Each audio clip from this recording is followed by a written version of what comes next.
यानंतर एक breaking news आपल्यापर्यंत येते ती बघूया। आझाद मैदान पोलिसांनी जरांगेंना आता नोटीस बजावलेली आहे। हायकोर्टाच्या आदेशानंतर ही नोटीस बजावण्यात आलेली आहे। आझाद मैदानामध्ये आंदोलनाला परवानगी नसल्याचं यामध्ये स्पष्ट होतंय। खारघरमध्येच आंदोलन करण्याची सूचना या नोटिशीद्वारे करण्यात आल्याची माहिती मिळते। आत्ताची अत्यंत महत्त्वाची मोठी घडामोड, आझाद मैदान पोलिसांनी मनोज जरांगेंना आता नोटीस पाठवलेली आहे। हायकोर्टाच्या आदेशानंतर ही नोटीस पाठवली गेल्याचं समजतंय।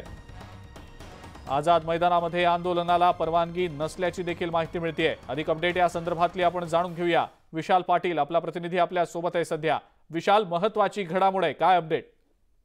अजिंक्य, आपल्याला माहिती आहे मराठा आरक्षणासंदर्भात मनोज जरांगे पाटील हे मोठ्या संख्येनं मुंबईच्या दिशेनं आलेले आहेत। अगदी उद्यापर्यंत मुंबईत पोहोचू शकतात अशी स्थिती असताना आता आझाद नगर पोलीस स्टेशनना त्यांना नोटीस जी आहे ही बजावलेली आहे। आपल्याला माहिती आहे याच आंदोलनाच्या बाबतीत मुंबई उच्च न्यायालयात एक याचिका सुद्धा होती आणि या याचिकेनंतर ही नोटीस काढल्याचं चर्चा आहे। या नोटीसमध्ये स्पष्टपणे असा उल्लेख केलेला आहे की मुंबई ही आर्थिक राजधानी आहे आणि आर्थिक राजधानी असल्या कारणानं अनेक ठिकाणी अडथळे होऊ शकतात।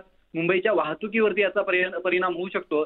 त्याचबरोबर ज्या पद्धतीनं मनोज जरांगे पाटील यांच्यासोबत जे मराठा समाजाचे लोक त्यांच्यासोबत येत आहेत त्या अनुषंगानं या ठिकाणी रोगराई किंवा आरोग्याच्या संबंधित काही प्रश्न जे आहेत हे उद्भवू शकतात असा त्याच्यामध्ये उल्लेख करण्यात आलेला आहे। दुसरं म्हणजे हा जे मनोज जरांगे पाटलांनी जे आंदोलन करणार असं त्यांनी सांगितलं होतं, आझाद मैदानामध्ये आंदोलन करण्यावरती ते ठाम आहेत।